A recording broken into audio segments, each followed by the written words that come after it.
Hi guys! Welcome to Mommy Teens Vlog. Nag-rides po kami ng aking hubby.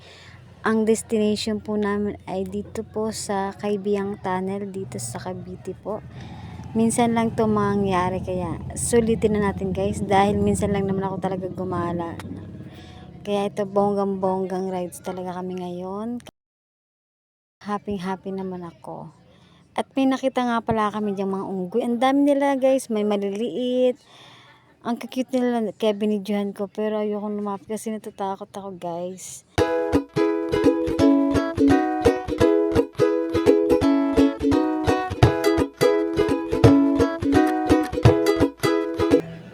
Papunta na kami ng una muna mapupuntahan na madadaanan namin ay Puerto Azul at yan po kami nagpicture ng mga kasama namin.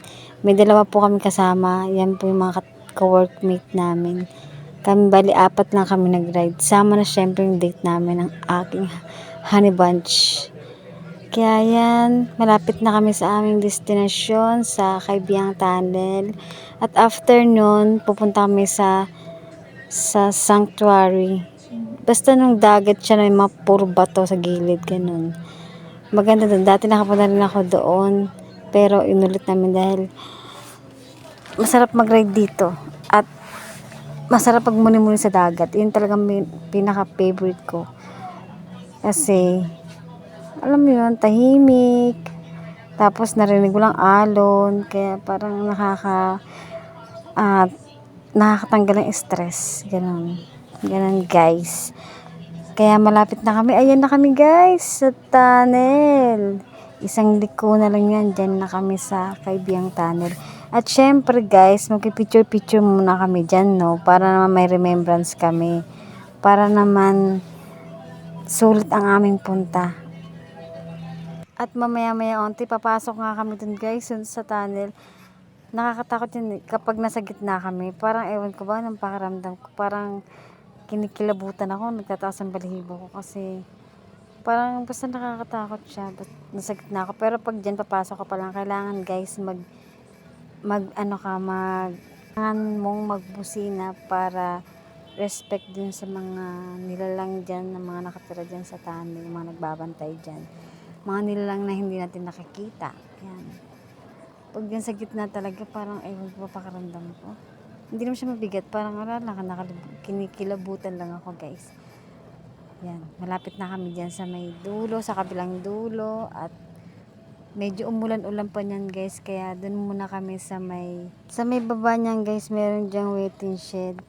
Diyan po minsan nagpapahinga yung mga riders, minsan dyan din po kumakain kasi may mga nagtinda naman dyan ng mga merienda, pagkain, meron po dyan nagtinda.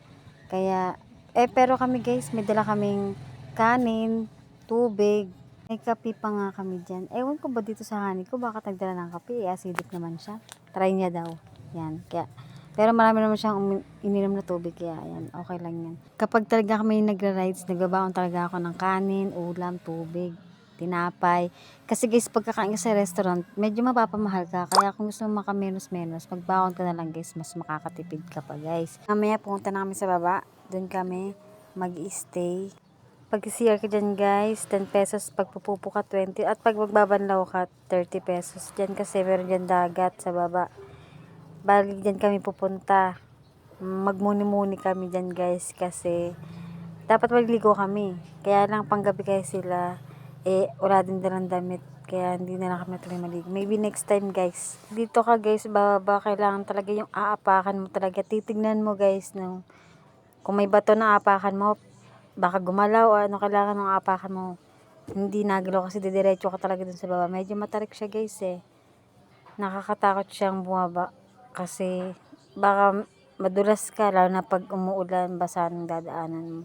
Tapos mabato yung aapakan mo. Talaga namang may tendency na madudulas ka talaga. Kaya kailangan dahan-dahan lang yung pagbaba mo.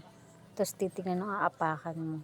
Kahit pala yan dyan guys. Pag magpa-park ka, 40 pesos. Pag isang tao naman kunya ibaba ka dyan, magligo ka, 20 pesos ang isang tao. Pero dati wala talagang dyan, walang bayad. Ewan ko ba ba't ngayon may bayad na. Siguro kasi inayos na nila dyan. Hindi naman kasi ganyan talaga dati yan. Medyo masukal pa yan dati. puro bato-bato. Mahirap dumaan, mahirap din bumaba. Pero ngayon medyo okay na, kaya okay na rin, sulit na rin. 20 pesos, tsaka sa parking lot na 40 pesos. Yan guys, medyo malapit na tayo dun sa ating pupuntahan. Yan guys, dagat na yan guys. Tapos may mga cottage dyan. Pag mag-ano ka ng cottage, dati kasi 500 pesos yung bayad namin. Ewan ko lang ngayon kung magkano. Siguro ganun pa rin. Kasi kami ngayon guys, hindi kami kumuha ng cottage. Since 4 lang naman kami. Kaya doon kami pumesto sa may gilid ng dagat.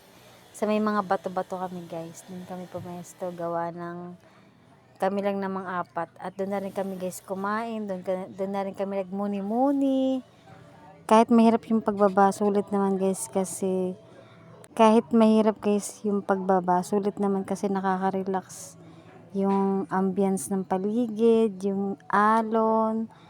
Kaya guys, yun. Ito naman, yan, may maliit na pool dyan, may harang ng mga bato, kaya masarap dyan mag-swimming guys.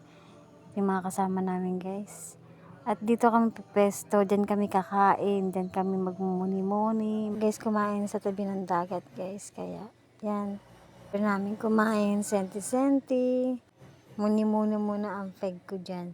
Inaantay ko, umahon si Jezebel. Char. Kasi guys, minsan guys, hindi naman puro trabaho lang dapat. Minsan talaga may time. May time tayo para sa mga sarili natin. Katulad yan, mag-rides or mamamasyal. Para naman kahit papano, nakakawala naman ng stress. Yan talaga masarap pakinggan yung mga hampas ng alon sa dagat. Tapos, yung katahimikan, walang polusyon, yung amoy ng kabundukan, ganun. Masarap sa pakiramdam, nakakawala ng stress guys. Nagsalamin na nga ako dyan guys kasi medyo mainit yung time na yan. Masakit na sa mata. Muni-muni na yan guys, maya-maya gugora na rin kami. Kasi babiyahe pa kami, medyo malayo pa yung babiyahin namin, kaya hindi kami pwedeng pagabi. Kaya guys, ito na nga kami. Palis na kami, aakit na kami akit kami guys sa kabundukan. Yan, tarik-tarik. Ang sakit sa paan yan guys. Pero kailangan na umakyat dahil yan lang daan para makauwi kami guys. Pero kahit masakit sa paan yung pag-akyat, pagbaba, okay lang kasi sulit naman dahil kahit pa paano yung nakapag-relax naman kami. At pag napagod sa pag-akyat, pwede naman magpahinga guys. Nagpahinga muna kami dahil ang sakit sa paa talaga sa pag-akyat. Kaya akyat, pahinga, ganun mga ganapan namin dyan guys. Kasi syempre kailangan magpahinga, sakit kaya sa paa umakyat sa kabundukan. Hanggang makarating na kami dun sa tuktok, dun sa taas. Kasi yun naman talagang, ito lang naman daanan para makapunta sa taas. At yun na nga, uuwi na rin kami. At dito ko lang tatapusin ang aking pag-vlog guys. Thanks for watching and God bless. Bye!